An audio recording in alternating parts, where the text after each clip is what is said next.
Guys, after subscribing to this channel, please make sure that you also press the bell icon so that no notification, no new video of mine, any educational video, is missed by anybody. Okay, all right. So I welcome one and everyone in the class today, and we're going to be discussing about the HSG, first the procedure, and then about the different pills. Okay, one thing I want to ask you guys, what is the name of the dye that you're using? And which dye is it actually? Are they oil-based? Are they water-based? What is the safest dye? And what used to be the dyes used before? I need to know this. Okay, urographin is absolutely right. Arsh, thank you so much for this answer. Urographin dye is the one we're using. Is it oil-based? Is it water-based? What dye is it now? Give me 2 minutes, guys. Yeah, you can answer, guys. I'm here.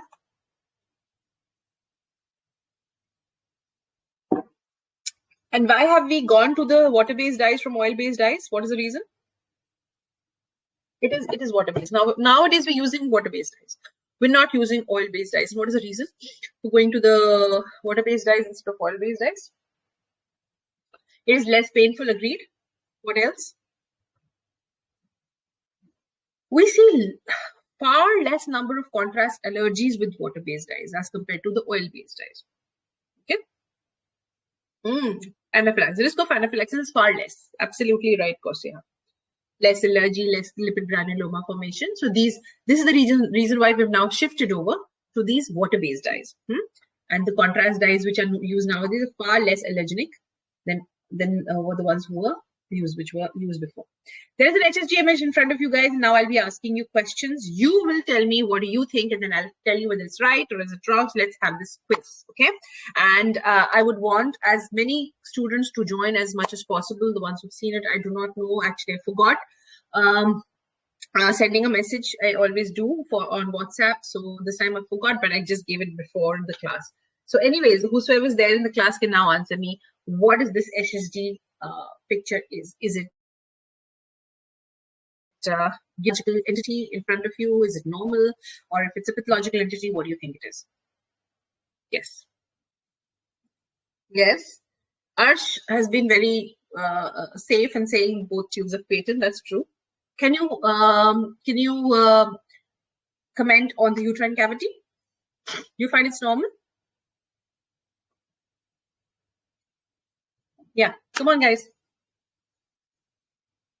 Okay, if it's not normal, what is wrong with the uterine cavity? Can you tell me that?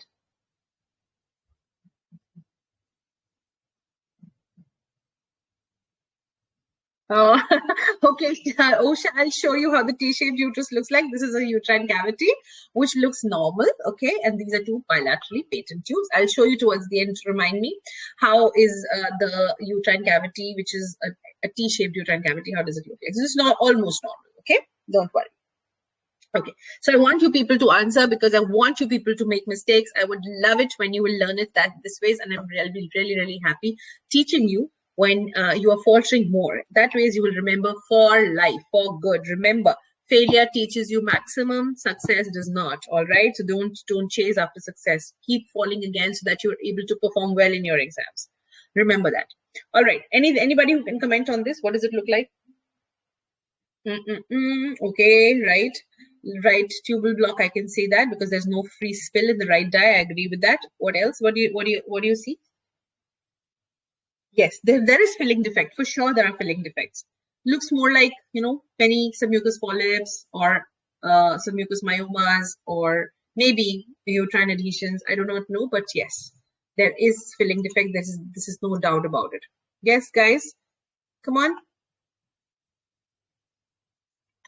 There is a one side tubal block. That is true. I can't see a free spill. That's again true.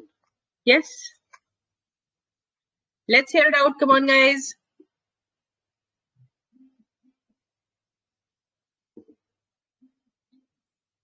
Okay, so I have lots of students in the class. So I need a lot of responses. Well, otherwise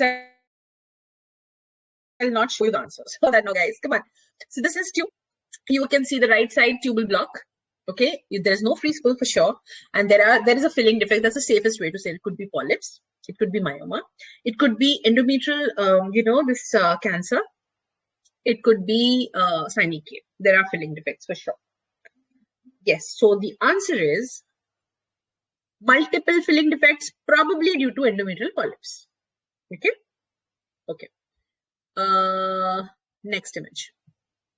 What do you think this is? And then I have one more image like this. And then I have one more image. Okay, so let's just start with this one first.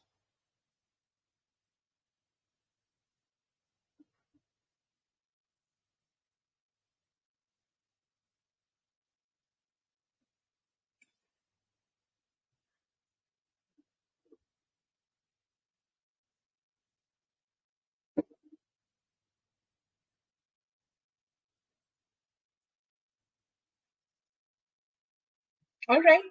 What do you think it is, guys?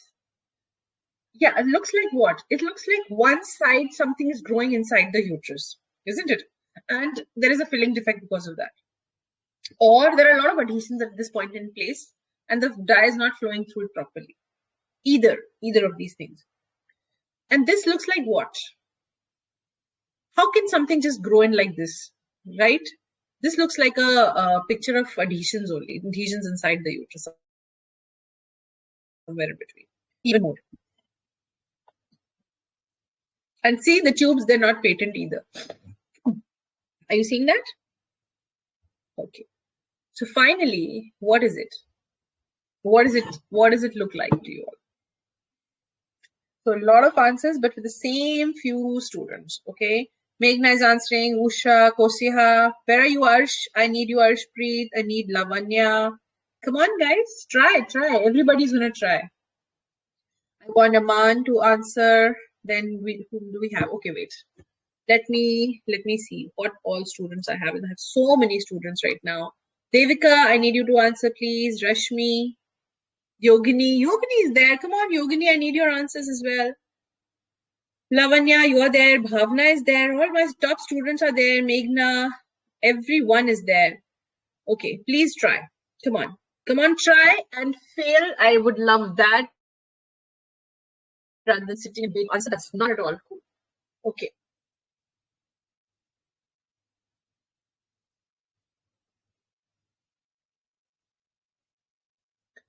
Okay, submucous fibroid. One person says filling defect and bilateral tubal block. This one is bilateral tubal block. What about this? This is one-sided patent, but the other side is blocked, and here again two sides, both the sides are patent, right?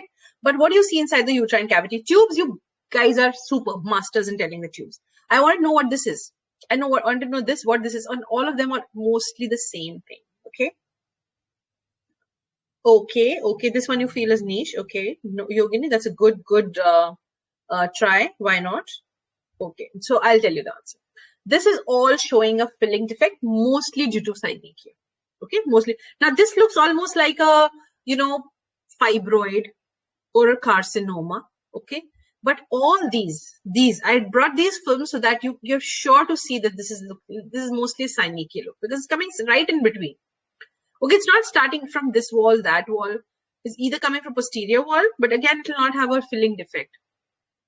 Okay, filling defect like this is going to be mostly because of a synechia. Okay, filling defect like this could be because of submucous polyps. Okay, but this kind of filling defect is mostly synechia. This kind of filling defect. Okay. Okay. What about this? What do you think it is?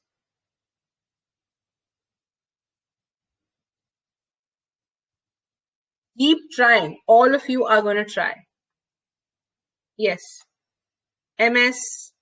And then Kola is there. Then Shilu is there. Anita, you are there. You always answer, beta. Nanita, Sarah, Tamasilna, Kosi is answering already. Rajni, very good. Praveen, Harsh, you're already there. All of them are there who keep answering all the time. So come on. I need an answer from you all. Yeah. What do you think it is? Yeah, good. There is a right tubal block for sure. And yes, you're right. It looks like an arcuate or mostly a biconvoid uterus, isn't it? With one defect somewhere over here, right? If you see the right side.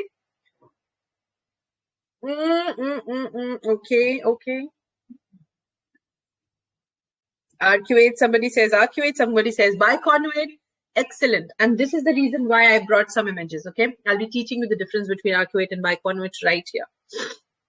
And all of you are going to promise me that after this class, you will see my class on Mullerian abnormalities, and we'll learn the different classifications of Mullerian abnormalities. There are 3 of them, okay? So there is ASRM, there is HSG. You have to learn all of these, out of which I think HSG is the most difficult. Correct.